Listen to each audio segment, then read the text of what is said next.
नमस्कार, आप देख रहे हैं जस्ट इंडिया। मैं हूं आपके साथ काजल ठाकुर। खबरों की शुरुआत करेंगे, उससे पहले हेडलाइंस के प्रायोजक हैं Micron lights counts on us, group of industries, holy heart super speciality and trauma centre, Delhi bypass Chowk, Rohtak. Oscar super speciality hospital and trauma centre, रंश किया showroom in Rohtak and Bahadurgarh. Showroom पर आइए, टेस्ट ड्राइव ले और गाड़ी बुक कराइए।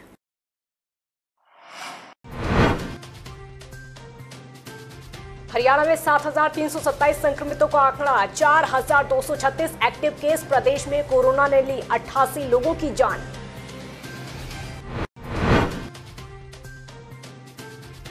कोरोना होता जा रहा बेकाबू, रोहतक में कोरोना से आज 4 लोगों की मौत, चारों ने पीजीआई में तोड़ा दम।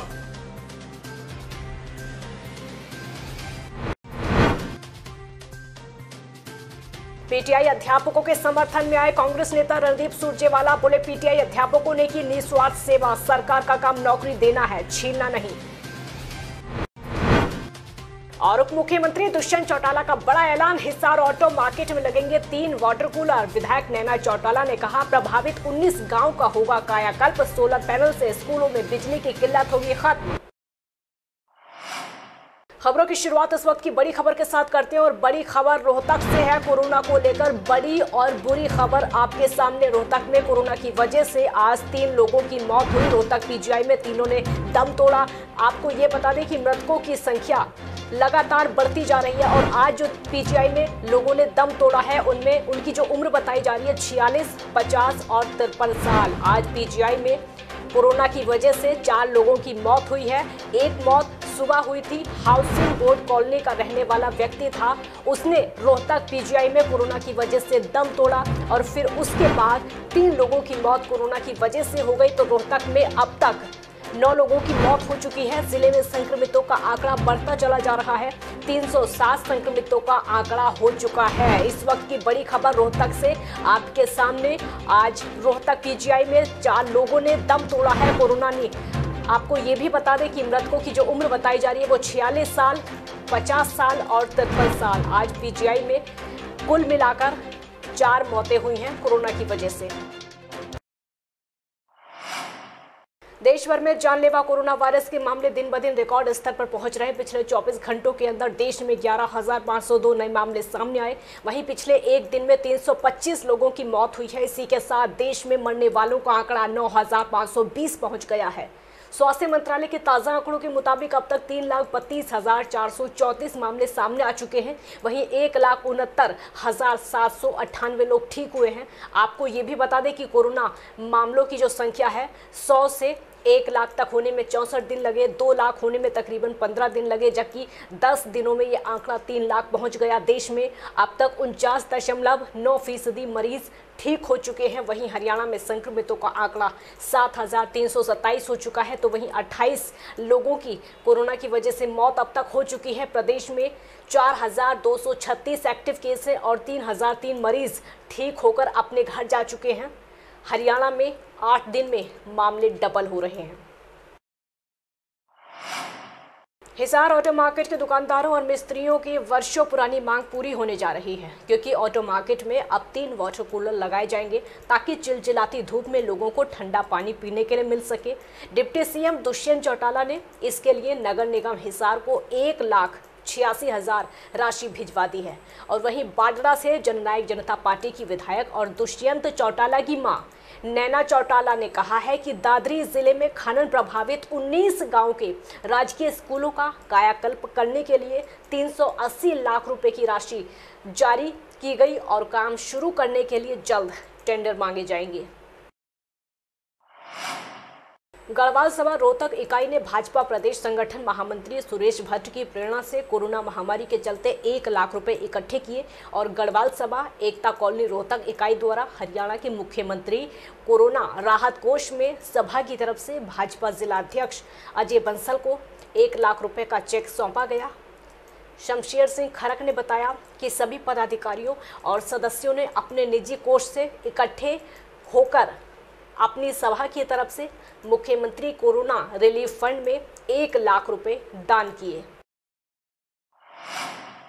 रोहतक उपायुक्त आर.एस. वर्मा ने जिले के गांव ब्राह्मणवास, नयावास, गढ़ी सापला, रोहतक के वार्ड नंबर 1 के न्यू शास्त्री नगर, सेक्टर 2, दरियाव नगर, राम गोपाल कॉलोनी, सूर्य नगर, मॉडल टाउन और महम के कई वार्डों में कोरोना संक्रमित व्यक्ति मिलने के बाद कोविड-19 के सामुदायिक संक्रमण को फैलने से रोकने के लिए क्षेत्रों में कंटेनमेंट जोन और बफर जोन घोषित करने के आदेश जारी किए हैं। उपायुक्त के जारी आदेश के तहत कंटेनमेंट जोन में संदिग्ध व्यक्तियों की स्क्रीनिंग, टेस्टिंग, क्वारंटाइन, आइसोलेशन, सामाजिक दूरी और जन स्वास्थ्य के सभी उपायों को प्रभावी रूप से लागू किया जाएगा ताकि स्थिति को नियंत्रण में रखा जा सके।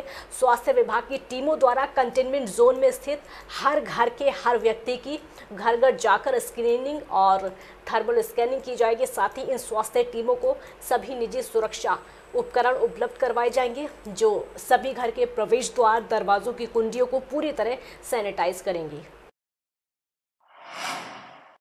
कांग्रेस नेता रणदीप सुरजेवाला ने पीटीआई शिक्षकों की समस्याओं को लेकर सरकार पर हमला बोला है। क्या कुछ कहा, आप भी सुनिए।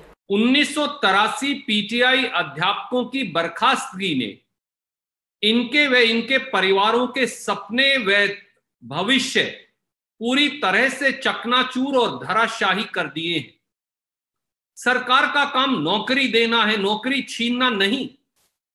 खास तौर से तब जब चयन प्रक्रिया में न तो कोई भ्रष्टाचार पाया गया हो और न ही किसी चयनित पीटीआई शिक्षक का कोई कसूर पाया गया हो।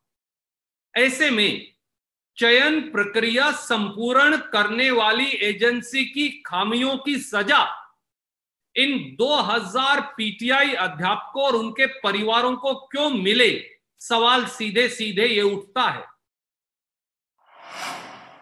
पीटीआई अध्यापकों ने सरकार के खिलाफ मोर्चा खोल दिया है। पानीपत लघु सचिवालय के सामने मांगों को लेकर धरना दिया। प्रदेश सरकार के खिलाफ जमकर नारेबाजी की। मांगे पूरी ना होने तक धरना देने की बात भी कही है। तो पीटीआई टीचर स्कूल की बात जब सामने आई तो टीचरों का ये कहना है कि टीचर स्कूल की रीढ़ की हड्डी होते हैं। सरकार पर वादा खिलाफी का आरोप भी उन्होंने लगाया, जिसमें सर्व कर्मचारी संघ भी सम्मिलित है, हरियाणा अध्यापक संघ भी सम्मिलित है। ये 2010 में 1983 पीटीआई लगाए गए थे जो हरियाणा सरकार की वादा खिलाफी के कारण पहले तो हाई कोर्ट में हम केस हारे क्योंकि सरकार ने हमारी पैरवी नहीं की, जबकि हम रेगुलर भर्ती में भर्ती हुए थे। हमारी ऐसी वैसी भर्ती नहीं थी, मैं कोई केस लगा दिया हो, रेगुलर भर्ती थी। कमीशन ही गलती थी, सिर्फ ये एक गलती थी कि 25-36 अंक क्यों किए। जो कमी है भर्ती प्रक्रिया में है। अब भर्ती प्रक्रिया में जिसने जो फॉल्ट करा सर उनको सजा दी जाए। हमें सजा क्यों दी जा रही है? या तो हमारा कोई कसूर है तो हमें बताया जाए, या हमारे डॉक्यूमेंट्स में कोई कमी हमें दिखाए तो हम अपने आप नौकरी छोड़ देंगे अपनी। हमारी किसी की भी कोई कमी नहीं है सर। कोई कैंडिडेट दोषी नहीं पाया गया है। जो दोषी है सरकार उनको सजा दे। अब 10 साल के बाद सर एक्स सर्विस मैन है वो कहाँ जाएंगे? जो विधवाएं बहनें हैं हमारी बेचारी, उनके बच्चों का लालन पालन कौन करेगा? या जो हमारे टीचर साथी 35 के करीब एक्सपायर हो गए हैं, उनकी फैमिली का रोजगार कहाँ से आएगा?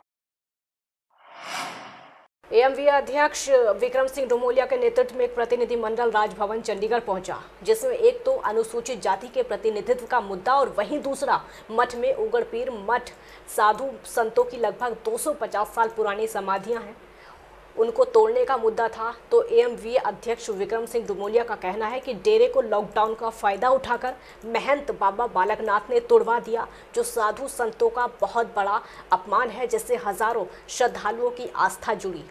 वो गंभीर मुद्दों को लेकर राजभवन पहुँचे हैं, जिसमें एक तो विश्वविद्यालयों में अनुसूचित जाति के प्रतिनिधित्व की बात है, हरियाणा प्रदेश में प्रतिनिधित्व की बात है अनुसूचित जाति के। दूसरी रोहतक के अंदर उगड़ पीर मठ है, जिसकी 250 साल पुरानी समाधियाँ बाबा बालकनाथ जो एमपी अलवर से उन्होंने अहंकार वश खुलवा दी है, और उसकी जो शिकायत है विभिन्न चैनलों पर दी गई एसपी डीसी और ऊपर तक। लेकिन सरकार का दबाव तो हम नहीं कहेंगे, लेकिन व्यक्ति विशेष के दबाव में उनके ऊपर अब तक कोई कार्रवाई नहीं की गई है। शिकायत पत्र हमने राज्यपाल जी महोदय को उनके राजभवन में आए हैं देने के लिए, हमने उसको डायरी करा दिया है। मुद्दा हमारा ये है कि 2-3 मई की रातों रात महंत बालकनाथ, जो कि बीजेपी एमपी है अलवर राजस्थान से, बीजेपी सरकार में है, इसने रातों रात हमारे दलित साधु संतों की समाधियाँ जो 250 साल पुरानी थी वो तुड़वा दी गई हैं। और एसपीडीसी को महंत जी की तरफ से भी और समितियों की तरफ से भी और अलग अलग संगठनों की तरफ से भी शिकायतें पत्र जा चुके हैं। शिकायतों पत्रों का ढेर लग चुका है एसपीडीसी के टेबलों पर, लेकिन एसपी और डीसी और रोहतक का प्रशासन मुख्य दर्शक बनकर उन फाइलों का मजा ले रहा है। प्रदेश के बिजली मंत्री बेशक उपभोक्ताओं को बेहतर सेवाएं देने की दावे करते हों, लेकिन ऐसा लगता है कि रादौर का बिजली निगम दावों से कोई मतलब नहीं रखता। दरअसल जब निगम कार्यालय में उपभोक्ता अपना बिजली का बिल भरने गए तो उन्हें कार्यालय में बिजली ना होने का हवाला देकर कई घंटे इस भीषण गर्मी में खड़े रहकर इंतजार करना पड़ा। उपभोक्ताओं का आरोप था कि निगम द्वारा कार्यालय के बाहर ऐसी कोई सूचना जारी नहीं की गई थी, जिससे उपभोक्ताओं को कई घंटों भीषण गर्मी का सामना करना पड़ा। मेरे को खड़े हो गए यहाँ पे, कोई बताने वाला नहीं है। बस एक ही बात है, लाइट नहीं है। बिजली दफ्तर में लाइट नहीं है, कोई गाइड करने वाला नहीं जी। कोई यहाँ पर्चा नहीं लग रहा है अभी किस टाइम आएगी किस टाइम नहीं आएगी। 3-3 घंटे से लोग खड़े परेशान हो रहे गर्मी के अंदर। कोई बताने वाला नहीं, कहने वाला नहीं, ना कोई इंडिकेशन नहीं दिया जी, ना कोई यहाँ सूचना लगा रखी भाई इस टाइम लाइट आएगी, इस टाइम सिस्टम कट है, कुछ नहीं। बस लोग इधर उधर परेशान हो रहे गर्मी के अंदर। व्यवस्था मैंने शहर की तो मैंने व्यवस्था कर दी थी, उस फीडर को जो ट्रांसफार्म चालू है उस पर जोड़ दिया गया है, ठीक है सर, ताकि शहर में कोई दिक्कत ना हो जी। तो ये जो मेरा ऑफिस है, ये मेरा ऑफिस, उसमें अगर मैं जोड़ता हूँ तो वहाँ 2-3 घंटे खोलने में उसमें लग जाता है, ठीक है। इसलिए मैंने मतलब 2-3 घंटों के लिए इसको वो करना चाहिए, मैनुअली ही वो लेने के लिए बोल दिया है। कर्मचारियों को मैंने पहले भी सबको हिदायत दी हुई है, बिना मास्क के कोई भी कर्मचारी अपनी सीट पर नहीं बैठेगा, और कंज्यूमर जो भी आएगा उससे भी मास्क लगा कर ही उसका बिल लेगा या जो भी उसका कार्य है वो कार्य करेगा। करनाल नेशनल हाईवे पर एक दर्दनाक सड़क हादसा सामने आया है, जिसमें एक व्यक्ति की मौत हो गई जबकि एक व्यक्ति गंभीर रूप से घायल हो गया। नेशनल हाईवे पर एक जीप और ट्रक की टक्कर हो गई। टक्कर इतनी जबरदस्त थी कि एक व्यक्ति की मौके पर ही मौत हो गई। जीप में सवार दोनों भाई उत्तर प्रदेश के सहारनपुर के रहने वाले थे। दोनों हल्द्वानी से जीप में आड़ू भरकर कुरुक्षेत्र लेकर जा रहे थे। ये हुआ है जी, करनाल जो आड़ू लेकर गाड़ी कुरुक्षेत्र जा रही थी जी, और सुबह 4:45 बजे गाड़ी का टायर फटा है पिछला, और ये जो कुचाना झील, तो एक की मौत हुई इसमें जी? एक भाई की मौत होगी जी, एक को गंभीर चोट लगी हुई है जी। खबरों के प्रायोजक थे Pramod trading company, tiles, sanitary ware, Ghanipura, Jhajjar road, Rohtak. Asian colour coated Ispat limited. Be Fast Fit, India's fastest growing fitness chain, now at Rohtak D Park.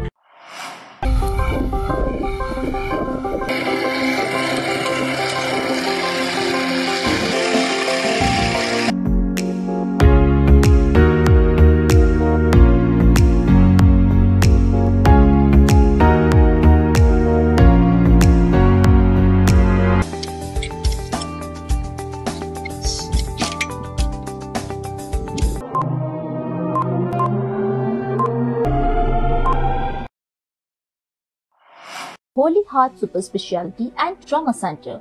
Modern healthcare facilities include cardiology and cardiothoracic surgeries, joint replacements, post-injury and trauma surgeries, orthopedic, laparoscopic and bariatric surgery, pulmonology, general medicine, gynecology, radiology, gastroenterology, nephrology. For more details, please contact Delhi Bypass Chowk, Vininagar, Rohtak. Our helpline 930-6722-176.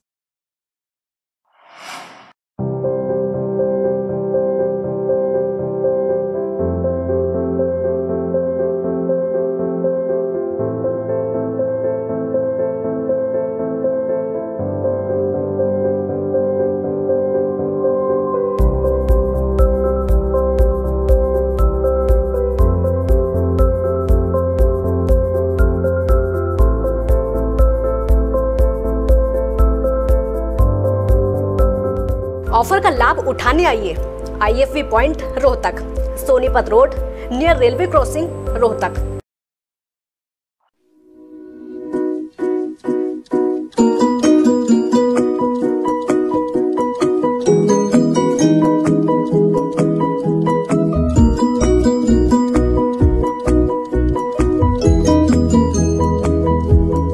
मेडिफिल international 7 Sheetal complex, Subhash Nagar, Rohtak.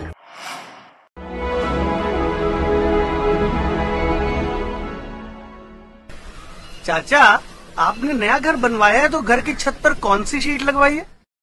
बेटा, मैंने अपने घर की छत पर Asian sheet लगवाई है, क्योंकि वो कभी न मिटने वाले ओरिजिनल निशान की चादरें हैं। साथ में ISI का चिन्ह, 5 साल की वारंटी के साथ साथ पैसों का सही मूल्य देने वाली वही इकलौती शीट्स है। क्योंकि नाम नहीं, पहचान जरूरी है। खबरों में फिलहाल इतना ही। देखते रहिए जस्ट इंडिया। नमस्कार।